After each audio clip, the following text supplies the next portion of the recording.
Hi guys, in today's video we're going to be going through some more difficult topics within the A-level pure maths exam, starting off with differential equations.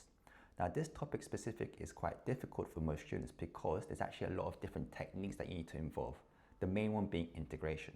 So you guys need to be very confident or competent at all the different integration techniques, be it integration by parts, substitution, integrating partial fractions, everything you guys need to be very good at.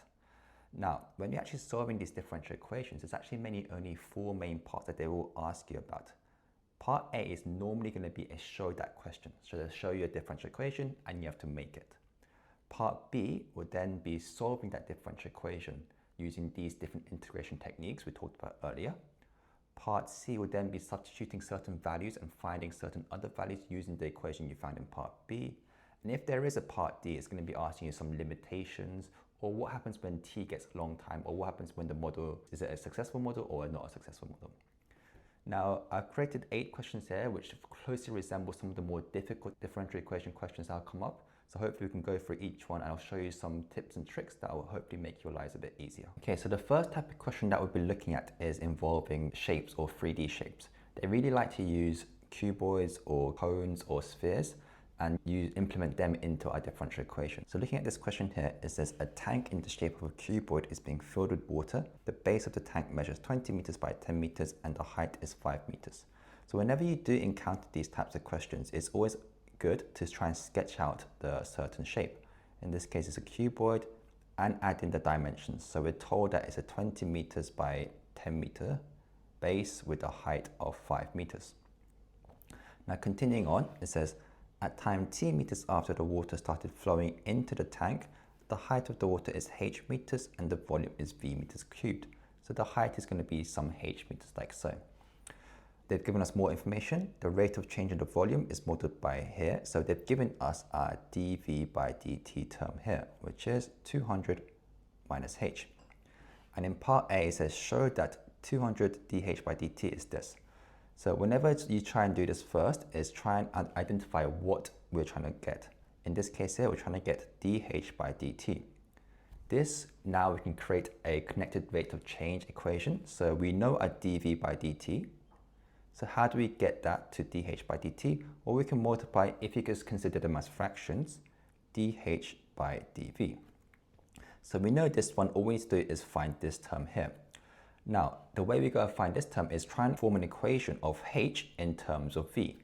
Or we can also do v in terms of h, because this term here I can flip to be 1 over dv by dh.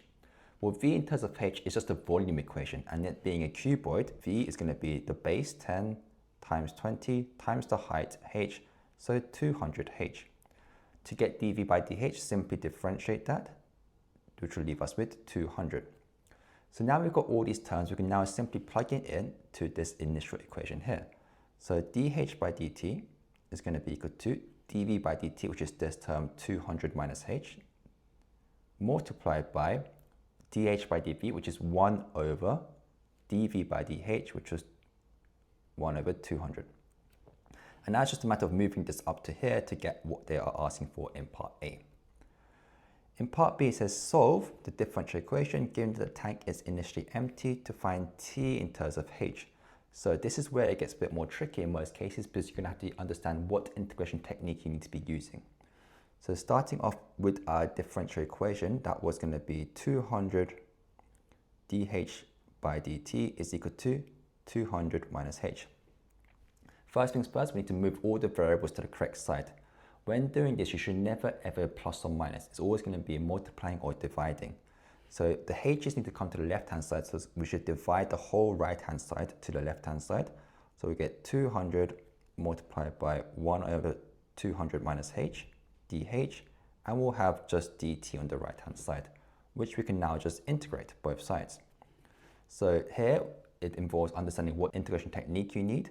So in this case here, we have h in the denominator. So therefore, we're going to have minus ln 200 minus h. Don't forget the 200 in the beginning. So it's going to be minus 200 ln minus 200 minus h is equal to t plus c. You should never forget this c constant. Now they want a particular solution. So we have to find the c value, which we can do because they've told us that the tank was initially empty. which tells us that when initial t being 0, the tank h should also be equal to 0, which we can do by plugging into our equation here. So it turns out that c is minus 200 ln 200. So we got our full equation here if we just write it all out. But if you read the question very carefully, what it's asking us is to find t in terms of h. So we actually have to go ahead and manipulate this equation further. We can do this by using the log rules by moving this ln term to the right hand side. So we get minus 200 ln 200 minus h plus 200 ln 200 is equal to t. Now using the log rules, what we'll end up with is 200 ln 200 over 200 minus h is equal to our t term here. Now in part C, C is always like a 1 or 2 mark question. It says, hence find the time taken for when the water started flowing for when the tank is completely full. Completely full would be when the height of the water is equal to the height or the max height of the cuboid, in this case 5. So what we have to do in part C is when h is 5, what is our t value? We can just plug it into our equation here and solve for t. This part is relatively simple. So question 2 is a cooling t kind of particular solution question. Now in this case here, unlike the first question, we didn't really have to make the differential equation because they've actually given it to us already. So this is a d theta by dt. So they said the temperature theta degrees Celsius of a cup of tea t minutes after it is poured is shown by this. So d theta by dt is equal to minus k times theta minus 20, where k is a positive constant and room temperature is 20 degrees. Now when t is 0, theta is 90, when t is 5, theta is 455. These are just two conditions which we're going to be using later when we're solving this differential equation. So in part A it says solve the differential equation. So that just means we have to solve this differential equation here. First things first, before we do that, we should move all the variables to the correct side. So theta terms should always go to the left hand side. Remember, you should never ever plus or minus, so we have to divide this whole term here. So we're going to get 1 over theta minus 20 d theta is equal to minus k dt, which we can just integrate. So this will leave us with a ln term, so ln theta minus 20 is equal to minus kt plus c. Now we have to find the particular solution, so we need to show this here. So what we can do is use some of the conditions that were given earlier. More specifically, it says when t is 0, theta is 90. So I'm just going to plug that in. So this is going to be ln 90 minus 20 is equal to c. So c is going to be ln 70. So we're going to have ln theta minus 20 is equal to minus kt plus ln 70. In most cases, you should be finding this k value as well, but as you can see in part A, they've left the k value like so, so we're going to leave it like that as well. Now it's just a matter of manipulating it to get this specifically, so we're once again using the log rules. So we're going to have ln theta minus 20 over 70 is equal to minus kt. Now we want theta on its own, so what we can do is use the exponential, so we'll have theta minus 20 over 70 is equal to e to the minus kt. And if you go ahead and rearrange, you should be able to get what they're asking you in part A. Now in part B, it says find the exact value of k. So as I mentioned, in most cases, they're not going to ask you for this specifically, because we can just do that with these terms here. But in this case, they've asked it. So we just substitute in t is 5 and theta is 55 into our equation. So let's substitute it into this equation here, because it's simpler. So we'll get ln 35 is equal to minus 5k plus ln 70. So we get minus 5k is equal to ln 1 over 2. 5k is equal to ln 2. K is going to be equal to 1 over 5 ln 2. Part C, find the time to the nearest minute for the t to cool to 30 degrees. So we have our solved solution here. Theta being 20 plus 70 e to the power of 1 over 5 ln 2 times t. Now what we have to do is solve for theta being 30, plug it into this equation here and solve for t. This part we're just going to skip ahead because it's just literally calculations. Now part D is the more interesting part. It says state what happens to t or to theta as t goes to infinity. So they're asking us what happens to this model when t gets very, very long. An easy way to do this is actually going ahead and sketching the graph. So specifically sketching the theta graph. Remember, theta was 20 plus 70 e to the whatever term here. Now, it's important that you don't have to really sketch it very accurately, but you just need to know the general shape. Well, it's an exponential shape, so we know it's going to be like a curve up or down, but seeing as it's a minus term, it's going to be curving downwards.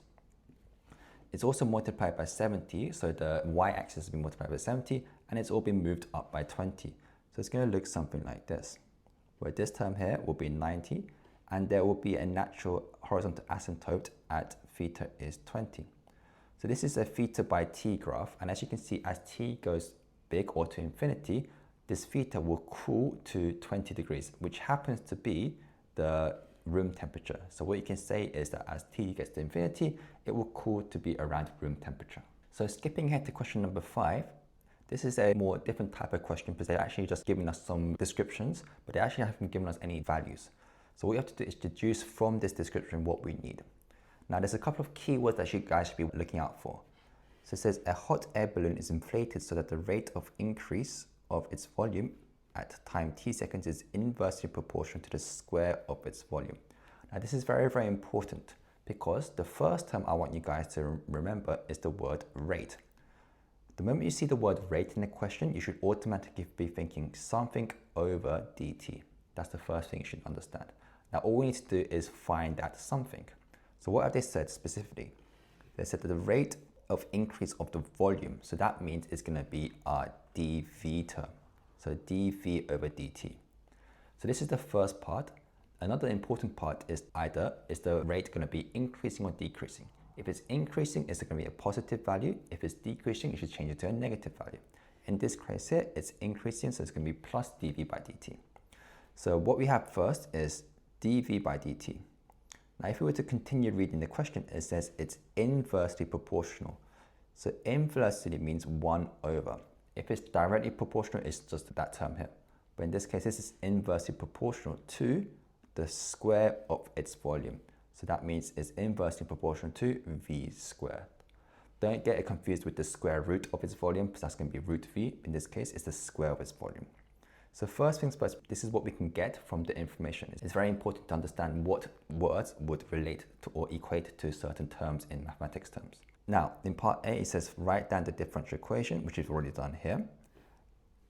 But in this case here, we don't really want the proportional sign. We can get rid of it by adding in a constant, so equal to k over v squared. In part B, given that when t is 0, v is 1, and when t is 5, v is 4, solve the differential equation. So as I mentioned in the beginning, it's always going to be solving this differential equation, which you got in part A. So let's go ahead and try and do that. This is quite a simple one. So moving v squared to the left-hand side, we'll get v squared dv is equal to k dt, and we just have to integrate both sides.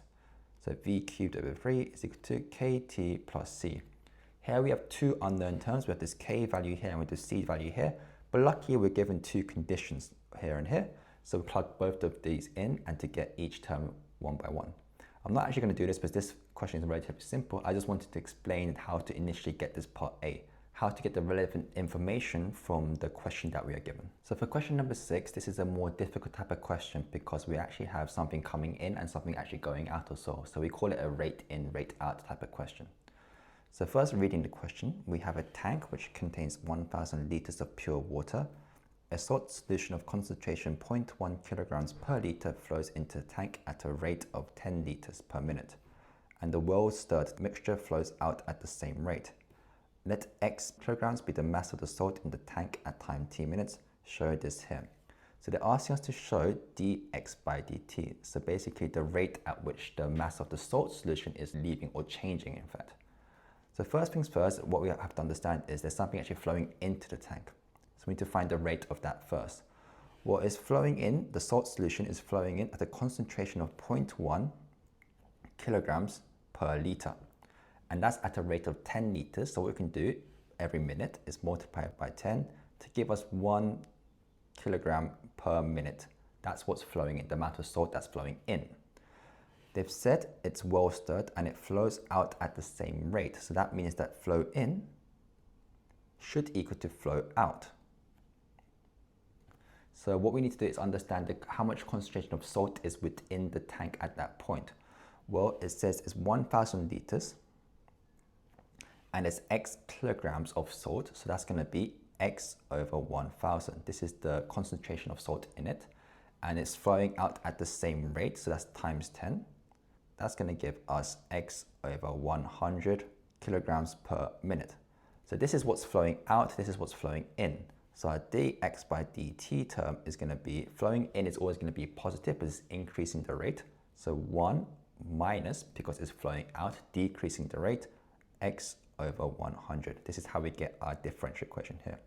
Parts B, C, and D, once again, they're always just simple calculations. They're very similar to the previous part. It's always the part A terms which are more difficult in these types of questions. So for question number 7, it's once again, it's similar to the first question in terms that we're using a 3D shape. In this case, we're going to be using a sphere. So a raindrop is modeled as a sphere of radius r at t seconds. As it falls, it absorbs moisture so that its volume increases at a rate proportional to its surface area. So it's actually linking in the cuboid or the 3D shapes with understanding the terms of, or the specific words of the question. Now, because this is a sphere, they've actually given us the volume and surface area equations, which tells us that we should be using these in our solving. So in part A, it says find the dr by dt is c, where c is a positive constant. Let's first go ahead and reread the question and try and form a differential equation. So remember guys, whenever you see the word rate, it always means something over dt. In this case here, it's volume, that means dv by dt is equal to, well, it's increasing, so it's plus. It says it's proportional, so it's proportional to plus its surface area. Surface area at the beginning of the term s is proportional to plus s. So that means that dv by dt is equal to some constant, let's call it k times s. This is the first step that we should always be taking. Now, it says find dr by dt. So dr by dt, this is what we're trying to solve. Now, we know dv by dt, so first we have to try and form an equation which tells us how do we get from here to here. Well, we can simply multiply this by dr by dv, which tells us that we need to find an equation that links the variables r and v, which is just going to be a volume equation, which they've given us here. So the volume of the sphere, v, is equal to 4 over 3 pi r cubed. Remember, we can always find 1 over dv by dr. It's the same thing, right? So we just go ahead and differentiate this. dv by dr is equal to 4 pi r squared, which we can go ahead and plug into here. Now, so we'll have dr by dt is equal to dv by dt, which is this k times s, multiplied by 1 over, so 1 over 4 pi r squared. Technically, this is the equation, but they've asked to show this specifically. So we need to get this c term in. As you can see, there's no other variable. There's no r term or the s term. What you can see though is actually this bottom denominator part here is actually equal to the surface area equation. So what I'm going to do is substitute the bottom part with s.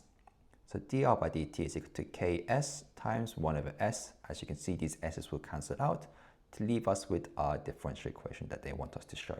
Alright, so hopefully this video has helped you understand differential equations slightly better.